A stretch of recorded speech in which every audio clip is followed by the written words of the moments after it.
आज के अरे यो अर्किडलाई गर्नै पर्ने एउटा थप कुरा भनौँ न। यति गऱ्यो भने चाहिँ अर्को वर्ष फल्छ। यदि कसैको चाहिँ रेगुलर अर्किड फुल्दैन, एक वर्ष फुल्छ एक वर्ष फुल्दैन भने चाहिँ हामीले के गर्नुपर्छ भन्दाखेरि यस्तो भएको यो फुल चाहिँ माया नगरी भन्दा पनि अब लोभ नगरी यसलाई चाहिँ च्वाट्टै काटिदिनुपर्छ। अलि अगाडि भनौँ न, यतिखेरसम्म पनि काट्न सकियो। यसरी च्वाट्टै काट्ने अनि यसलाई चाहिँ हामीले अब फ्लावर बासमा राखेर सजाउन पनि सक्छौँ। अब फुल काट्न त कतिलाई कस्तो माया लाग्छ नि त, मलाई पनि माया लाग्छ कि।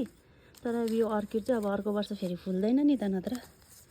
त्यही भएर चाहिँ माया लागेर भए पनि काटिदिएको। अब यसलाई सजाउन पनि मिल्यो।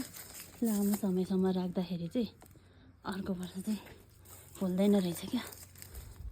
यो चाहिँ अर्किड यस्तो राम्रो छ नि। कति महिना भइसक्यो। अब यो दुईवटा मात्रैसम्म यसो पानीमा राख्यो भने अझै केही दिन त फुलिबस्छ होला।